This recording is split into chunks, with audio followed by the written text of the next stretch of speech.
আপনাদের স্নেহ ভালোবাসায়, আপনাদের কমিটমেন্টে আমি আবার আজকে বলছি, আমার জীবনের শেষ রক্তবিন্দু থাকা পর্যন্ত আপনাদের পাশে আছি এবং থাকবো।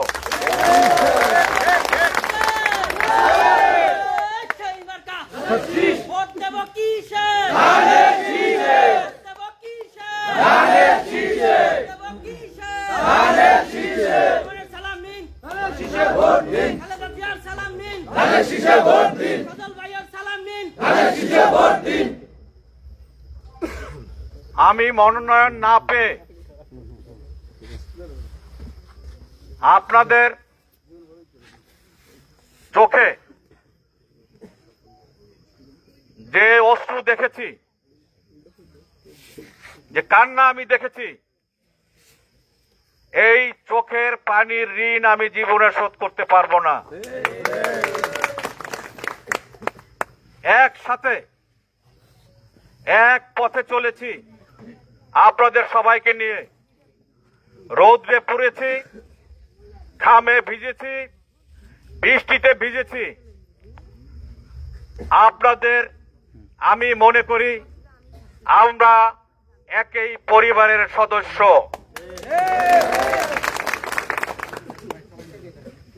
নির্বাচন একটি প্রক্রিয়া।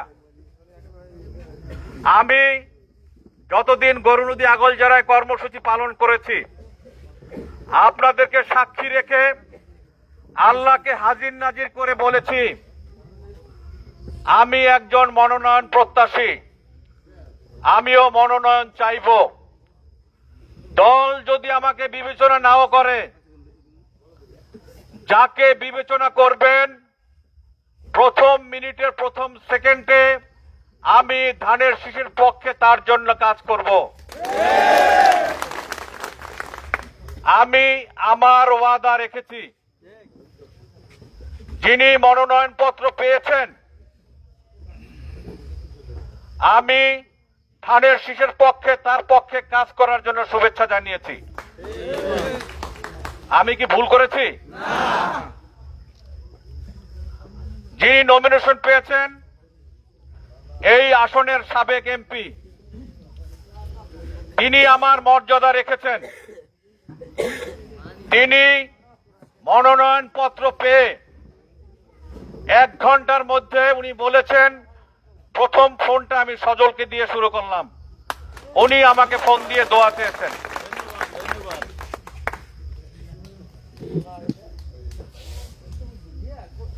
নির্বাচন একটি প্রক্রিয়া। আমরা 4 জন মনোনয়ন প্রত্যাশী ছিলাম। এক একজনের কৌশল, দাবি, চলার পথ এক এক রকম, কিন্তু আমার বিশ্বাস যে গরুনদী আগলঝাড়ায় নেতাদের মধ্যে যতই বিভেদ থাকুক না কেন, আমার কর্মী বাহিনী সহ যারা রয়েছেন ধানের শীষের পক্ষে সবাই ঐক্যবদ্ধ এবং এক এবং অভিন্ন। সবচেয়ে ভালো হতো আমাদের যেদিনকে ভারপ্রাপ্ত চেয়ারম্যান ডেকেছেন সেই বক্তব্যটা যদি আপনাদেরকে শোনানো যেত, এখানে কান্নার রোল পড়ে যেত। উনি বলেছেন আমাদের মায়ের সমান নেত্রী দেশনেত্রী বেগম খালেদা জিয়া ডাক্তারকে কোট করে বলেছেন 6 বার মৃত্যুর হাত থেকে বেঁচে এসেছেন আল্লাহর রহমতে। তিনি বিগত 17 বছর মৃত্যুর সাথে পাঞ্জা লড়েছেন। তাকে বলা হয়েছিল আপনি বিদেশ চলে যান, আপনার চিকিৎসা হবে, সব হবে, আপনি আপনার ছেলের কাছে চলে যান। উনি শুধু একটি কথাই বলেছেন, আমার জন্মসূত্রের সন্তান তারেক রহমান লন্ডনে রয়েছে, কিন্তু আমার লক্ষ লক্ষ কোটি কোটি তারেক রহমান বাংলাদেশে রয়েছে। আমি তাদেরকে ছেড়ে বিদেশে যাব না। সেই মায়ের সাথে কি আমরা বেইমানি করতে পারি? আজকে আপনারা 5ই আগস্ট, এই তো 3 মাস পরে ইলেকশন হবে, বিএনপি ক্ষমতায় আসবে, আমি এটা দখল করবো, আমি এটা দখল করবো, এই ভাগাভাগি হয়ে গেছিল। কি ভাবছিল না অনেকে? 1.5 বছর হয়ে গেছে, 1.5 বছর পরে নির্বাচন হবে, এটা কি আমরা ভাবছিলাম? কিন্তু আমার নেতা দেশ নায়ক জনাব তারেক, তিনি প্রথম দিনেই বলে ভাবছেন নির্বাচন তত সহজ হবে না। বিগত দিনে ইসলামী তারা আমাদের বদনাম করছেন, বান থেকে চুল খসলে পত্রিকায় বিশাল লিড নিউজ করছেন। আমার নেতা বলেছেন শুধু জামাত ইসলামী না, আমরা অদৃশ্য শক্তির সাথেও আমরা লড়াই করছি। অনেক বক্তা বলেছেন 5ই আগস্ট না হলে আমরা এভাবে উন্মুক্ত সভা সমাবেশ করতে পারতাম না।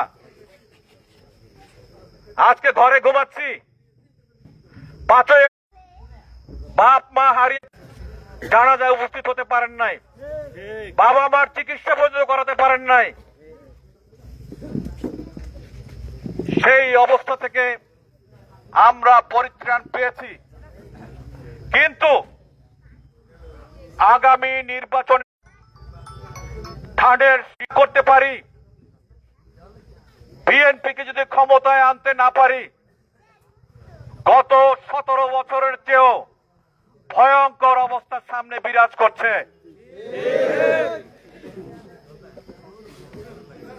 সেই অবস্থা কি আপনারা চান? আর তাহলে আমাদের ঐক্যবদ্ধভাবে কাজ করতে হবে। আপনাদের মনে রাখতে হবে, গৌরনদী আগলঝাড়ায় আমাদের প্রার্থী হলেন বেগম খালেদা জিয়া। গৌরনদী আগলঝাড়ায় আমাদের প্রার্থী হলেন দেশ নায়ক জনাব তারেক রহমান। যদি তারা প্রার্থী হতেন, আপনারা কি মূল্যায়নের কথা বলতেন? ঝাঁপিয়ে পড়তেন না ধানের শীষের পক্ষে? এখনো আমি আহ্বান জানাবো, আপনারা ধানের শীষের পক্ষে ঝাঁপিয়ে পড়বেন। গৌরনদী আগলঝাড়ার ভোটের হিসেবে যতটা সহজ মনে করছেন, মাঠ কিন্তু ততটা সহজ নয়। আপনাদের মান অভিমানে, মূল্যায়ন অবমূল্যায়নের কারণে যদি এখানে আমাদের ধানের শীষের প্রার্থী হোঁচট খায়, আমাদের মর্যাদা কিন্তু সারা বাংলাদেশে ভুলুণ্ঠিত হবে। এমনও হতে পারে একটি মাত্র আসনের জন্য আমরা সরকার গঠন করতে পারি নাই। সমস্ত দায় দায়িত্ব গৌরনদী আগলঝাড়ার বাসীর মাথায় বর্তাবে। তারপরও বলছি, এখন কাজ চলছে বিভিন্ন ইউনিয়নে, আমি খবর পেয়েছি এক একজন প্রার্থী, আমি হয়তো মনোনয়ন পাইলে এক ধরনের পলিসি করতাম, যিনি পেয়েছেন আমাদের জহিরুদ্দিন স্বপন সাহেব, উনি এক ধরনের কৌশল করেন। আমি যতটা জানি এখন যেটা হচ্ছে এটা কোনো ফাইনাল না, মূল কাজ শুরু হবে তফসিল ঘোষণার পরে। সেই পর্যন্ত আপনাদের ধৈর্য ধরতে হবে। তফসিল ঘোষণার পরে এই দেখেন সেন্টার কমিটি বা পরিচালনা কমিটি বা শৃঙ্খলা কমিটি যা হচ্ছে এগুলি সব সম্মিলিতভাবে হবে। এবং আমার বিশ্বাস, আমরা যিনি মনোনয়নের পত্র পেয়েছেন জনাব জহিরুদ্দিন স্বপনের মঞ্চে আমরা 4 প্রার্থী একসাথে উঠে গৌরনদী আগলঝাড়া ইনশাআল্লাহ আমরা প্রচারণা করব।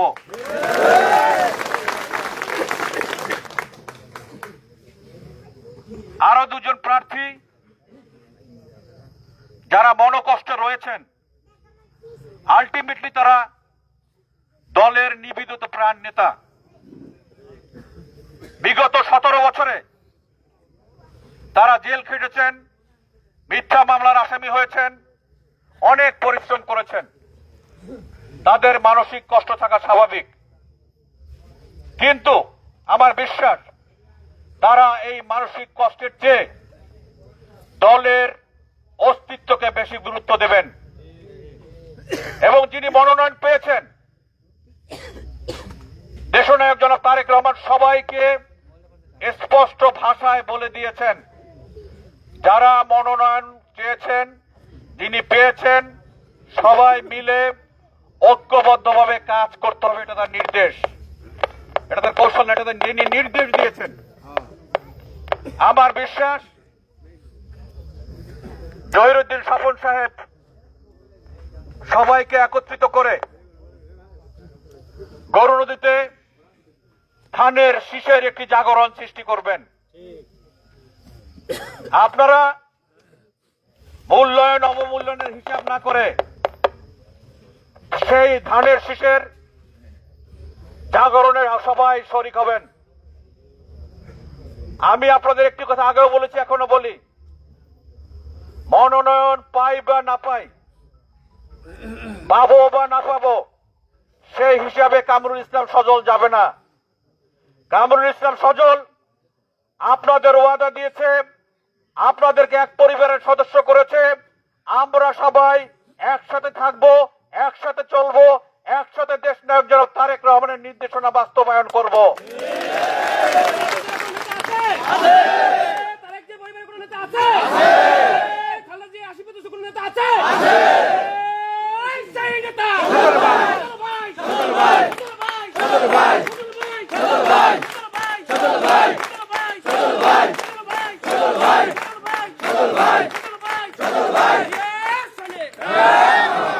পরম করুণাময় আল্লাহ তাআলা তার বান্দাদের জন্য কোনো না কোনো সময় দরজা খুলে দেন, এ বিশ্বাস আপনারা রাখবেন। আমি রাজনীতিকে, যারা ক্রিকেট খেলেন তারা বলতে পারবেন, আমি রাজনীতিকে কখনো টি-20 ম্যাচ ভাবি না।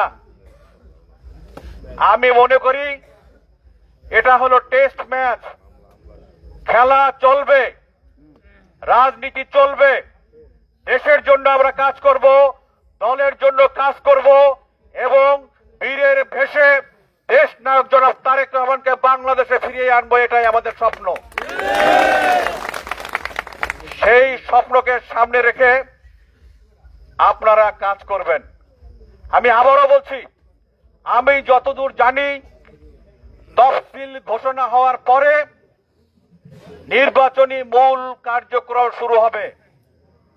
তার আগে আমাকে যারা ভালোবাসেন, আমি গর্ব করে বলি, এই গৌরনদী আগলঝাড়ায় যারা আমাকে ভালোবাসেন, আমাকে স্নেহ করেন, আমার জন্য দোয়া করেন, আমার সাথে যারা হাঁটেন, সবাই কিন্তু গৌরনদী আগলঝাড়ায় এক একটি ভদ্র কর্মী হিসেবে ইতিমধ্যে চিহ্নিত হয়েছেন। সবাই কিন্তু এটা বলে, কামরুল ইসলাম সজল যেমন, তার নেতৃত্ব যেমন, তার সাথে যারা চলাফেরা করে, তাকে যারা সমর্থন করে, তাকে যারা ভালোবাসে, তাকে যারা স্নেহ করে, সবাই একই রকম। সুতরাং আপনারা এমন কোন বক্তব্য, এমন কোন কাজ করবেন না যাতে ধানের শীষের জোয়ারে বাধা সৃষ্টি হয়। হিসাব নিকাশ করার আমাদের যথেষ্ট সময় রয়েছে। দল ক্ষমতায় আসলে দল কারো ব্যক্তিগত সম্পত্তি নয়। বিএনপি একটি বিশাল সমুদ্র, এই সমুদ্রে কেউ চাইলে জাহাজ থেকে কাউকে ফেলে দিতে পারবে না। সুতরাং এই দলের মালিক বেগম খালেদা জিয়া, দেশ নায়ক জনাব তারেক রহমান। তারেক রহমান পয়সারহাট থেকে শুরু করে শরিকল পর্যন্ত, খানজাপুর থেকে রত্নপুর পর্যন্ত প্রত্যেকটি ইউনিয়নের কমিটির খবর রাখেন। আপনারা বলতে পারেন তাহলে কি হলো? একটি দলের বিভিন্ন কৌশল থাকে, কৌশলগত কারণে অনেক সিদ্ধান্ত নিতে হয়। উনি এটাও বলেছেন, দল ক্ষমতায় আসলে অনেক জায়গা রয়েছে,